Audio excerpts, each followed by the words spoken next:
Apolonio de Tiana nació en el año 4 después de Cristo y Filóstrato Flavio, que nació alrededor del año 170 después de Cristo, nos habla de la vida de Apolonio, poco después de la muerte de Jesús. De hecho, Apolonio fue considerado por muchos como una especie de Cristo pagano por los milagros que realizó y el mismo carisma que un predicador podía tener sin importar el poder y los poderosos. En eso encontraban una similitud con Jesús. ¿Por qué mencionamos a Apolonio de Tiana? Esto está en el mapa y está justamente a la misma altura donde se encuentra Mitra y en donde también nos hablan, ya estamos en Roma, nos hablan de San Pedro. Así que tiene que ver exactamente con todas estas corrientes, nuevas corrientes para la época, que tienen alguna relación con Jesús, dejando de lado lo que realmente Jesús representa como persona, podríamos decir, o como entidad, pero que vienen a estar al mismo tiempo compitiendo en cuanto a religión. Por eso es que figura en este mapa, en este momento de la línea cronológica, y por eso es que estamos explicando un poco lo de Apolonio. No hay que olvidar que los evangelios, aproximadamente el de Mateo se escribe entre el 70 y el 90 después de Cristo, el de Marcos alrededor entre el 65 y el 70, el de Lucas entre el 70 y el 90 y el de Juan alrededor del 100, o sea que estamos en esa época.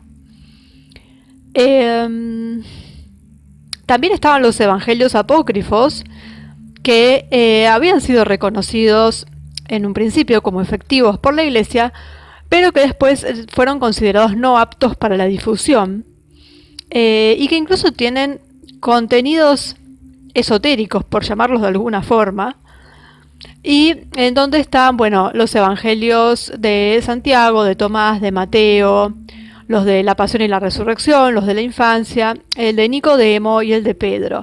Y están todos también alrededor de esta fecha, ¿no? Hasta el 150. El más tardío, digamos, es el de Mateo, el apócrifo de Mateo, alrededor del 700.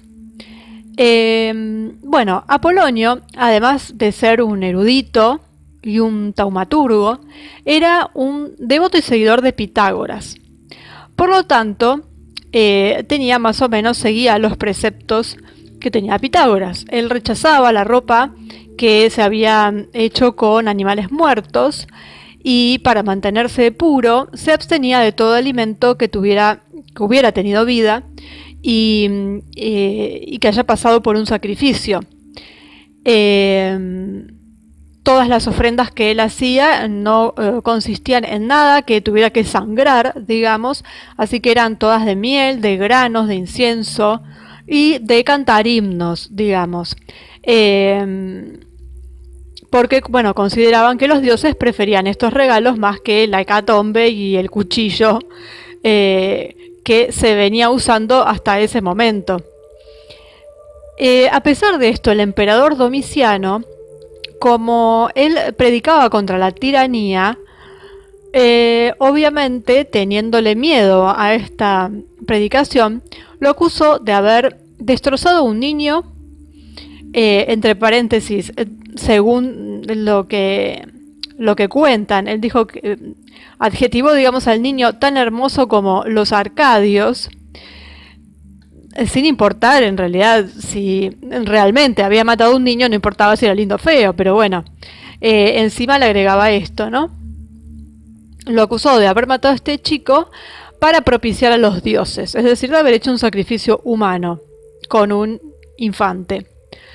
En el mismo juicio, que fue tan injusto como el de Sócrates, fue acusado de conspirar contra el emperador y de practicar magia. Al final de su autodefensa, Apolonio desapareció repentinamente a los ojos de todos, de manera sobrenatural e inexplicable, como dijeron en ese momento, desapareció de la corte de Roma para aparecer después de unas horas nada más, más allá de las leyes del espacio-tiempo, en Pozzuoli. Esto está prácticamente por la costa amalfitana, o sea, unos cuantos kilómetros, donde se encontró a Damis de Nínive, su discípulo favorito. Bueno, más allá de esto que cuentan y que es llamativo, se dice que realizó muchos milagros. Por ejemplo, haber liberado al Éfeso de la plaga, de haber curado a un niño mordido por un perro que tenía rabia, de haber resucitado a una chica romana entre los muertos. Por eso todo esto que se habla de las similitudes en las cosas que hacía con Jesús, digamos, ¿no? La vida de Apolonio de Tiana fue escrita por Filástrota, a principios del siglo III después de Cristo, por sugerencia de Julia Doma, que era la esposa del emperador romano Lucius Septimius Severus. Usó cosas que ya estaban escritas por Damis, en las que los dichos de Apolonio fueron recogidos como preciosos dones divinos, digamos, de la misma manera que los evangelistas usaban los dichos de Jesús. O sea, trataron de hacer exactamente lo mismo con la figura de Apolonio. La emperatriz tenía intereses que iban desde la magia hasta la astrología, desde la filosofía al esoterismo, y le encantaba rodearse de sabios de Oriente. Por lo tanto, no podía permanecer indiferente ante Apolonio, porque era un sabio, un taumaturgo y un mago. Bueno, la obra tuvo un gran éxito porque, según Diocasio, no solo Caracalla la deificó, sino que Septimio Severo hizo colocar su estatua junto con la de Abraham, Orfeo y Cristo. Y Aureliano, que había decidido destruir la ciudad de Tiana, la guardó para su profundo respeto por el divino Apolonio. O sea, vemos ahí ya la mezcla de cosas que hizo, en particular el emperador Septimio Severo, mezclando a Abraham con Orfeo, con Cristo, con Apolonio. O sea, por las dudas, como para tener la protección de todos y no quedarse afuera de nada, ¿no? El llamado Biopisco narra en la Vita Aureliani, incluida en la Historia Augusta, que preparando a Aureliano para destruir en el curso de una de sus campañas la ciudad de Tiana, la antigua de la Huarei, así se llamaba en la época de los hititas, Apolonio se apareció al emperador y, hablándole en latín, ya que Aureliano era nativo de Panonia, le dijo, traducido, obviamente, Aureliano, si quieres ganar, absolutamente no debes masacrar a mis conciudadanos. Aureliano, si quieres seguir al mando, abstente de la sangre de los inocentes. Aureliano, actúa con la mayor clemencia si quieres vivir. Bueno, podemos ver una forma de comunicación, digamos, tripartita, es decir, en 3 frases, que es bastante oracular, como estaban acostumbrados ellos cuando consultaban a los oráculos. Así que, digamos que viene bastante por ese lado, por esa costumbre, ¿no?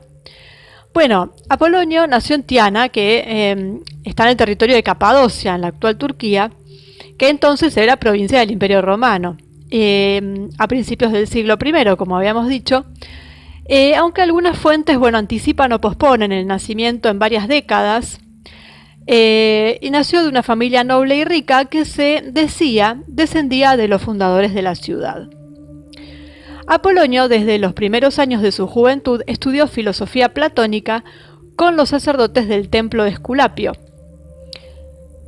lo que forjó su carácter y, sin embargo, fue,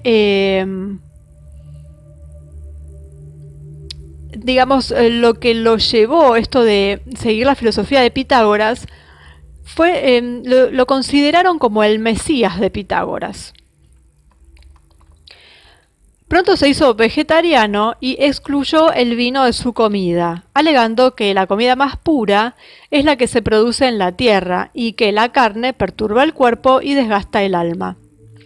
A los 16 años, perfectamente consciente de los peligros del poder, supo rechazar la insistencia del gobernador de Cilicia, que intentó involucrarlo en una conspiración política. Apolonio había llevado una vida ascética según la doctrina pitagórica, observando un periodo de silencio de 5 años, practicando el celibato y vistiendo ropa de lino. Se abstuvo de la carne y a menudo comía plantas que encontraba espontáneamente. Uno de sus dichos favoritos era: primero habla con los dioses y luego habla con los dioses. Bueno, en un punto Apolonio decidió viajar a Roma y entonces, antes de partir, entregó todas sus posesiones y las distribuyó a sus parientes. Viajaba descalzo y vestido con largas sotanas de lino blanco, tanto cuando hacía calor como cuando hacía frío. Durante el viaje aprendió los secretos de los magos de Babilonia y los misterios de los egipcios. Vivió durante algunos años en Egipto, donde notó la similitud entre la expresión de vida de los gimnosofistas locales con los ascetas indios, porque ambos abandonaban todo y renunciaban al mundo. Antes de ir hacia el lado de Roma, se fue hacia la India, donde conoció y frecuentó a los brahmantes y los ascetas, alojándose en los monasterios budistas.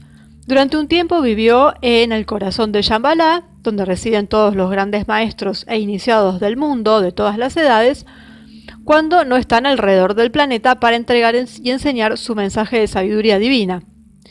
En sus largos viajes, además de haber conocido la sabiduría de los indios, es decir, indios, estamos hablando de la India, conocía todos los idiomas de los hombres, también entendía el idioma de los animales y se consideraba el más rico de todos porque no tenía deseos. Luego visitó otras regiones de Asia Menor, entró en contacto con sabios e iniciados locales, luego fue a Grecia y pasó años entre Atenas y Creta, enseñando su sabiduría a muchos discípulos que lo seguían a todas partes. Tanto Apolonio como Damis llegaron a la India después de haber cruzado una montaña impermeable, más allá de la cual se encontraba la Nisa dionisíaca. «No estamos lejos de Dios», dijo. «Oísteis por el guía que el monte Nisa está cerca, sobre el cual se dice que Dionisio realiza muchos portentos». Esto le dice Apolonio a su discípulo, como si Dionisio y su culto fueran una parada obligatoria en su meta. Filóstrato nos cuenta que en Delfos había un disco de plata que venía de la India, en el que estaba escrito Dionisio, hijo de Zeus, y Semele, de India, para Apolo Delfos. Esto sugiere que existían lazos religiosos y espirituales entre el mundo greco-helenístico y el hindú, especialmente en el contexto órfico-pitagórico, porque Delfos es sagrado tanto para Apolo como para Dionisio, y Delfos puede considerarse la cuna del pitagorismo. De hecho, al llegar a Nisa, la India, los viajeros encuentran un templo dedicado a Dionisio, rodeado de laureles, que es una planta sagrada a Apolo, sobre la que trepaban los sarmientos. Además, los lugareños habían consagrado herramientas para hacer vino. De hecho, antes de llegar a Nisa, Apolonio y Damis se habían negado a hacer una libación con el vino extraído de la zona. Esperaban el vino sagrado de la India. Lo que asombró a Filóstrato y lo que asombró a Apolonio fue que el rey del lugar hablaba perfectamente en lengua griega. Pero más sorprendente es la descripción de la mesa del rey, una mesa redonda en forma de altar, alrededor de la cual se sientan 30 personajes nobles. Apolonio vivió a mediados del siglo I y Filóstrato es de la época de Severo, por lo tanto, de la primera mitad del siglo III. Siglos y siglos antes de que se creara la saga del rey Arturo y su mesa redonda.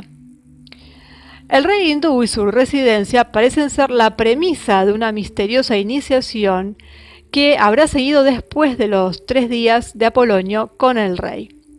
De hecho, solo durante 3 días un extranjero podía quedarse con el monarca, que vivía en los confines del mundo y que recibía la corona de un misterioso grupo de sabios que parecían provenir de otra dimensión.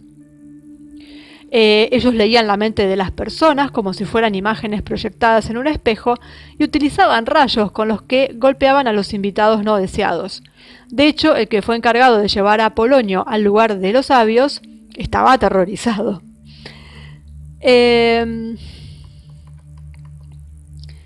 Las huellas bifurcadas y los rostros de los sátiros eran simbólicas porque que Apolonio veía impresas en las rocas de la colina para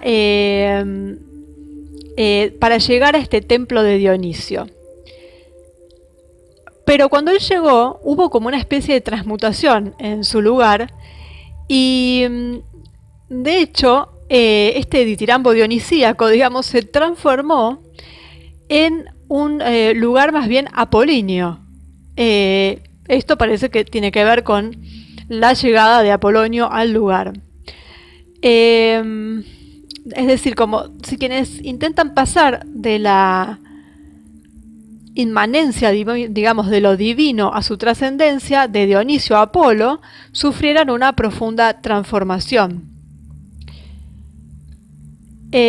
Por ejemplo, Plutarco decía, pero los sabios, para ocultar sus pensamientos a la multitud, hablar en enigmas y dar al fenómeno de la transformación en fuego el nombre de Apolo por su singularidad, pero cuando el cambio del dios pasa por el aire, el agua y la tierra, hablan de desmembramiento y utilizan el nombre de Dionisio. O sea que esto tenía que ver con toda una especie de criptografía, digamos, del momento, que tenía que ver con la transformación, pero con esto de que tenían los sabios o aquellos que detentaban el conocimiento, de cómo ocultar este conocimiento a través de un lenguaje de alguna manera encriptado. Bueno, en este punto de los sucesos aparecen objetos extraordinarios. Por ejemplo, un pozo del que emana una luz intensamente azul, que al mediodía parte el día en dos, sube y se convierte en un arco iris de fuego. El otro es un objeto que es como un cráter de fuego dentro del cual arde una llama de color plomo que no emite humo ni olor. El punto en el que se encuentran es considerado un lugar de purificación, por eso uno se llama pozo de prueba y el otro fuego del perdón. Recuerdan tanto la expresión alquímica de un fuego que lava y un agua ardiente. Y acá vemos cómo la figura de Apolonio, en lo que nos están contando, porque esto es lo que cuenta Filástroto en su vida de Apolonio, cómo va mezclando con cuestiones herméticas, por ende ya entra un poco de alquimia, o sea, cómo hay toda una mezcla de misterios, de los llamados misterios. Bueno, junto a estos elementos que menciona, también hay 2 tinajas negras, de las que los Reyes Magos extraen el viento o la lluvia, sin duda símbolos de fuertes emociones humanas. Y finalmente están los 7 sabios, que según cuenta Damis y que Apolonio ha dejado escrito, viven en la tierra y no viven ahí, y están cerrados sin muros y no tienen más que las posesiones de todos los hombres. Vaya frase.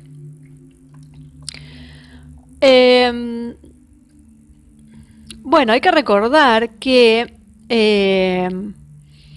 el símbolo que está entre las cejas del heraldo que está con Apolonio, en cuanto llega, es la luna, que es el símbolo universal del alma.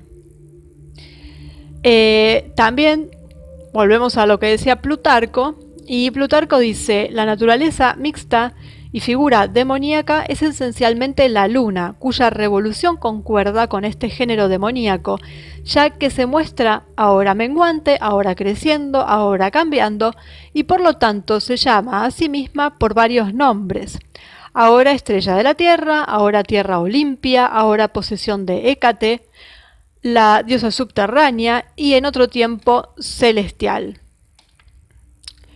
Y bueno, seguimos con los conceptos herméticos. Según Plutarco, la luna concuerda con la naturaleza casi divina de ciertos seres que como demonios deben ser considerados e incluso venerados según algunos, ¿no? Esto relaciona al mundo de los hombres con el de los dioses.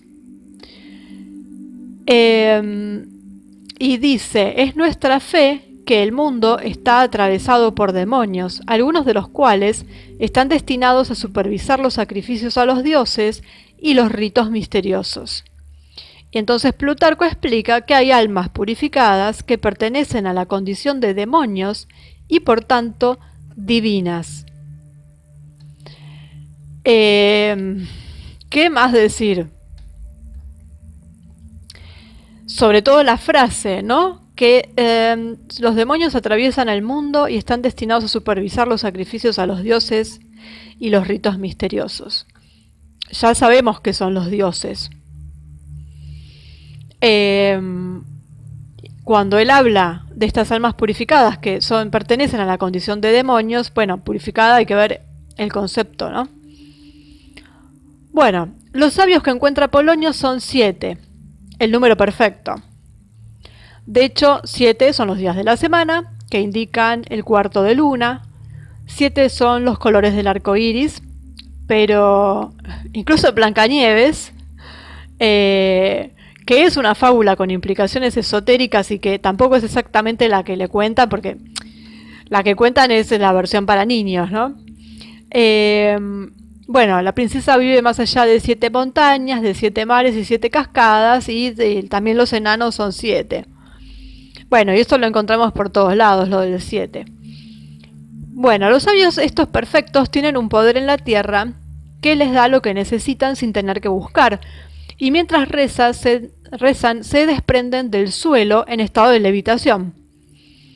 Ya realizaron la transmutación de lo dionisíaco a lo apolíneo, provocando el regreso a la edad feliz, digamos, cuando la tierra era madre y no madrastra, y dio a los hombres todo lo que necesitaban.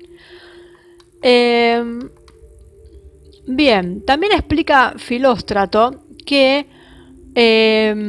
estos sabios obtienen de la tierra lo que desean y que lo poseen todo, aunque no posean nada. De hecho, los ancianos se encuentran entre los hombres, aunque no los hay. Se quedan en casas sin paredes porque viven dentro de una especie de burbuja invisible similar al aire que los protege del viento y la lluvia, es decir, de las perturbaciones emocionales.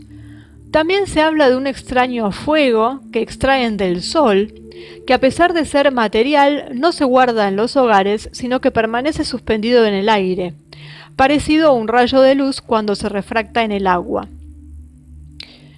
¿Qué se refiere al fuego secreto de los sabios? Alquímico. Bueno, sus poderes provienen de la posesión de dos objetos en particular con propiedades extraordinarias, que son un palo y un anillo, que aluden claramente a la magia ceremonial ancestral que se realizaba principalmente con el anillo y el palo o varita, la famosa varita mágica, que era un palito de avellano. Del diálogo de Apolonio con Iarc, que era el líder de estos sabios, surge el conocimiento, la redención de la ignorancia, la culpa y la limitación de los seres humanos. Esto se logra a través del recuerdo de uno mismo, como Iarc le revela a Apolonio. Esto es lo que le dice. Sabemos todo precisamente porque nos conocemos a nosotros mismos primero. De hecho, ninguno de nosotros podría acceder a esta sabiduría sin antes conocernos a nosotros mismos. Eso es lo que le dice. No es casualidad que en el templo de la diosa de la tierra, como relata Plutarco, estuviera escrito «Conócete a ti mismo». Es decir, estaba en el oráculo de Delfos. Por lo tanto, es necesario volver con la memoria, no solo a la vida entera, sino también a otras vidas pasadas. Y esto es pitagorismo pleno, pero apolíneo, es decir, consciente. Con Apolo, dios del sol, se unió a Dionisio, dios de las sombras lunares. Vemos cómo esto es una visión hermética bastante compleja que surge en esos momentos en donde estaban surgiendo todas estas todavía no eran religiones, pero bueno, pretendían serlo, ¿no? Bueno, luego Yark le ofrece un banquete al rey de la ciudad cercana, que llega con su corte con gran ruido, en contraste con el silencio del lugar habitado por los sabios. La ropa del rey es rica e incrustada con piedras preciosas, mientras que los sabios usan unas túnicas sencillas. Entonces ahí tenemos la contraposición entre riqueza material y espiritual, que es la eterna antítesis. Bueno, después tenemos la presencia de 4 trípodes llenos de vino y agua, que también es simbólica. 2 con agua fría y caliente, uno frío para la muerte fría, el otro para el nacimiento, tibio como líquido amniótico. Eso significa. Los otros 2 trípodes llenos de vino, que debe diluirse con los 2 tipos de agua, aluden al acceso a lo divino que impregna la posibilidad de cada uno en el nacimiento o la muerte. En cuanto a los 4 coperos de bronce, son, digamos, el destino indiferente al destino de los hombres si ellos mismos no están dispuestos a forjarlo transmutándolo. Bueno, en el momento de las despedidas, Yark ofrece al rey y a todos los demás una copa misteriosa llamada la Copa de Tántalo, cuyo contenido nunca se agota. Tántalo solía ser el benefactor de la humanidad, aquel que con su propio sacrificio intenta liberar a los hombres de la muerte. Según Yark, Tántalo roba a los dioses para dar a los hombres lo que hace inmortal, por lo que es condenado a permanecer en el Tártaro, atado a un árbol frutal y sumergido en un cuerpo de agua. Está condenado eternamente a padecer hambre y sed porque el agua y los frutos se le ven cada vez, se le niegan, digamos, cada vez que intenta tomarlos. Esto nos recuerda también al mito de Prometeo. Bueno, tanta es la voluntad humana que anhela la consecución de la inmortalidad divina, pero es precisamente este rechazo a la muerte lo que impide el conocimiento. Es la mente la que anhela la inmortalidad, porque el alma no anhela algo, ya que está en sí misma si la mente no la mantiene prisionera. Bueno, en su vida de peregrino, Apolonio llegó incluso a España, al África, Sicilia, antes de regresar a Atenas nuevamente a la edad de 68 años. Y después de sus viajes, completado ya su transformación, llega más tarde a Roma y Apolonio ahí se encuentra con Nerón, que, bueno, tenía sus cuestiones con los filósofos en Roma, ¿no? Bueno, él siguió haciendo discursos, siguió haciendo proselitismo, sin dejarse influir jamás, porque nada entre las cosas humanas puede aterrorizar al sabio, decía. Bueno, hizo una broma sobre Nerón, tratándolo de bufón, y esto hizo que lo llevaran a la corte acusado de impiedad. Pero cuando se leyó el cargo, se produjo un milagro y la hoja quedó en blanco. Así que fue absuelto por una cuestión de fórmula, ¿no? Pues no podían culparlo de nada porque la hoja estaba en blanco. Así que el acusador, que no podía entender qué estaba pasando, le dijo: ve a donde quieras, eres demasiado fuerte para estar bajo mi poder. Apolonio, bueno, no era ni un revolucionario ni un anarquista, más bien esperaba que el papel del emperador durara, porque él decía, no quiero que el rebaño humano perezca por falta de un pastor justo y sabio. Y entonces ahí lo ponen o lo contraponen a Jesús, porque decían que Jesús quería derrocar el poder del César. Entonces lo ponen, digamos que en una vereda encontrada. Pero bueno, tampoco es que Cristo quería derrocar al César. Bueno, finalmente el emperador Vespasiano lo consideró como alguien valioso y aprovechó su sabio consejo que decía, ya que se dice que tú más que nadie conoces la voluntad de los dioses. De hecho, Apolonio invitó a Vespasiano a garantizar las propiedades de los ricos, usar el poder absoluto con moderación, honrar a los dioses y ejercer autoridad sobre sus hijos. Digamos que si bien en un punto lo quisieron hacer parecer a Jesús, en otro punto dista bastante, ¿no? Pero bueno, cuando se dio cuenta de que el emperador tomó algunas medidas crueles, digamos, y antiliberales, rompió todos los lazos con él. Había un discípulo suyo muy envidioso, que se llamaba Éufrates, que lo denunció, y ahí surge la comparación y dicen que era el nuevo Judas. Lo denunció ante el emperador Domiciano, acusándolo de practicar magia y organizar una insurrección. Como tenía reputación como filósofo y mago, Domiciano lo llevó a la corte, pero Apolonio le dijo durante el juicio, no me vas a matar porque no soy mortal.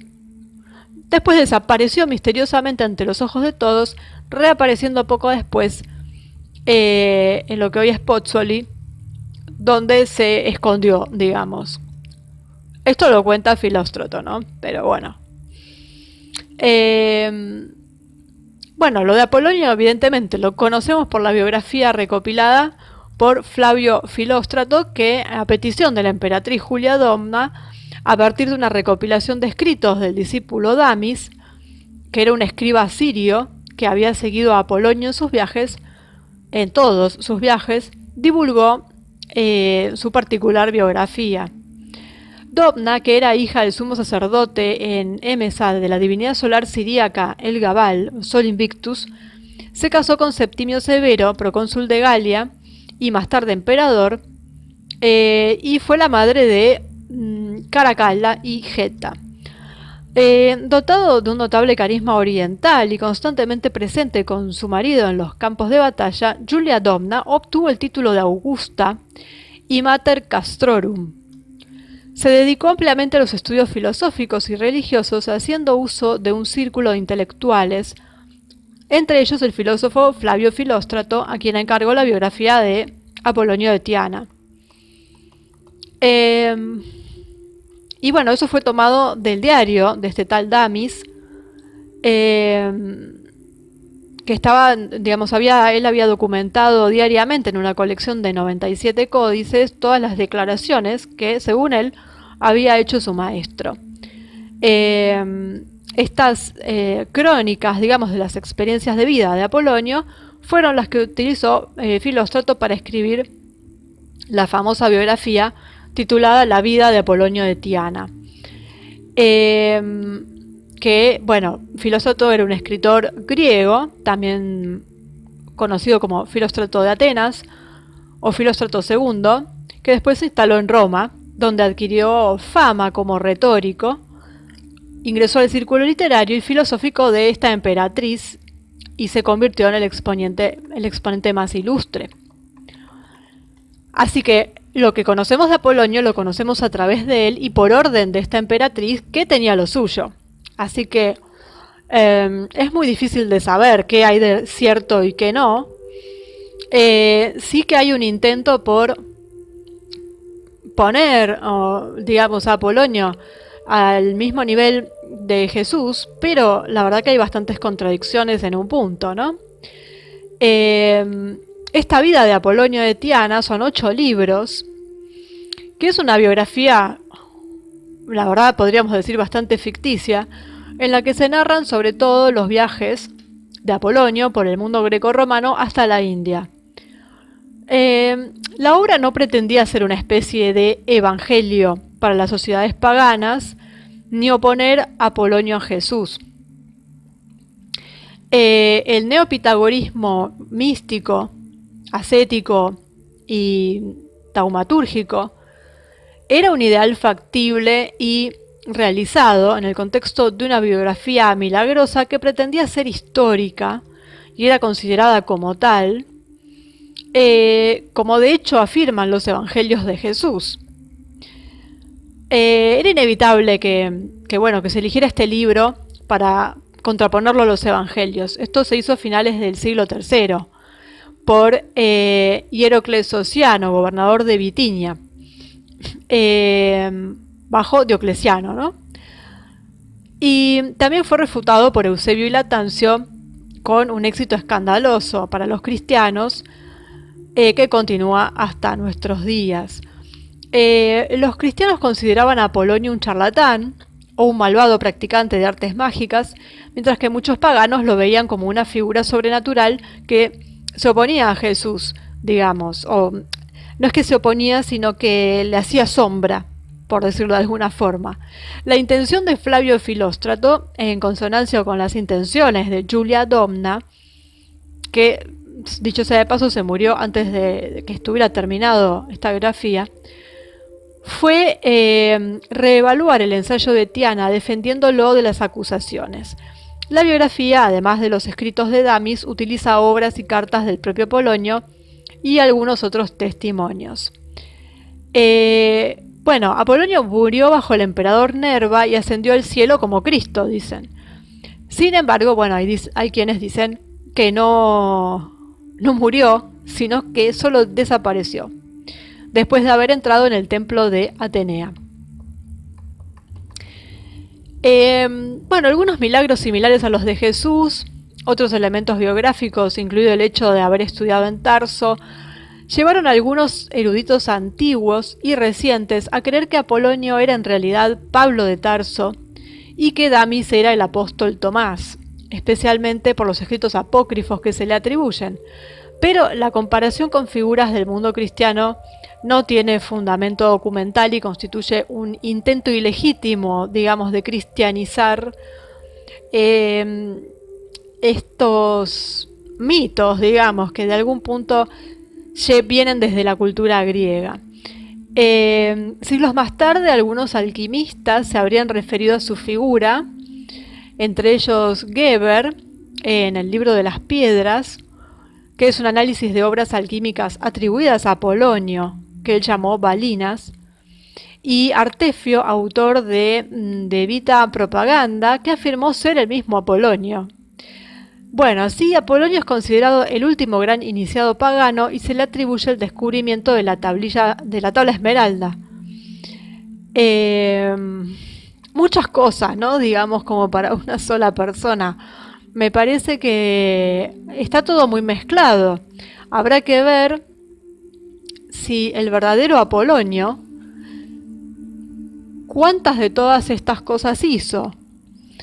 Y parece más, digamos, una alegoría de una escuela hermética, en donde quizás esta emperatriz, que estaba metida en, conocimientos ocultos, quizás haya querido difundir y necesitaba el nombre de algún filósofo o de alguna personalidad y haya sido toda una especie de creación, digamos, ¿no? Para contraponerlo quizás también a algo que estaba surgiendo en ese momento. No nos olvidemos que no solamente el cristianismo estaba surgiendo, sino que el mitrismo estaba en su apogeo. Y junto con, que ya venía un poco de antes, la veneración al Sol Invictus, que después queda fusionado con el mitrismo y que finalmente el cristianismo fagocita a ambos y termina tomando algunas cosas que no se podían erradicar. Pero esto de Apolonio suena más a un intento por lograr quizás posicionarse, y todo eso es poder. Es decir, la religión o la creencia que fuera la ganadora, entre comillas, sería la que se alzaría con el poder. De hecho, es lo que sucedió.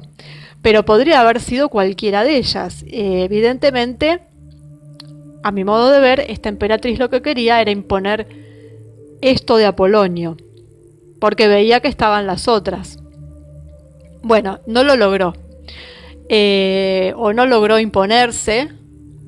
Está bastante por debajo, digamos, de lo que venían creciendo las otras creencias. Y bueno, nada, mencionarlo, esto de que tiene un lenguaje muy encriptado, muy hermético, habla de cosas que tienen bastante que ver con la alquimia, entonces también era difícil que esto se pudiera propagar entre la gente común, era algo más bien de ciertas élites. Así que bueno, hubiéramos estado en un punto en lo mismo, si hubieran ganado ellos, esto hubiera sido de entrada ya directamente conocimiento para un grupo muy selecto y nadie se hubiera enterado de nada, o sea, peor estaríamos. Eh, Así que bueno, esa fue la historia de Apolonio de Tiana.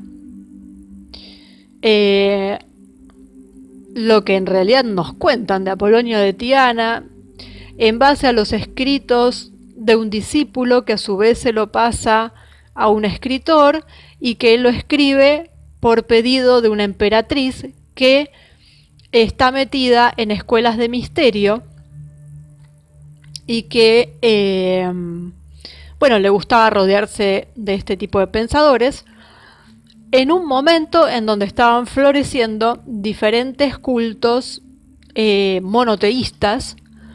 Y bueno, parece un intento más por ver quién ganaba esa pugna, porque ya los cultos politeístas estaban cayendo. Entonces había que propiciar a ver quién se alzaba con la copa del monoteísmo, teniendo enfrente una figura como la de Jesús, que no tiene que ver con toda esta discusión, con quién ganaba, con quién no, sino simplemente que fue utilizado y que creo yo fue el único verdadero. Y bueno, ahí está, para mí fue un intento más, que ahí quedó, pero que venía con toda la carga de las escuelas de misterio.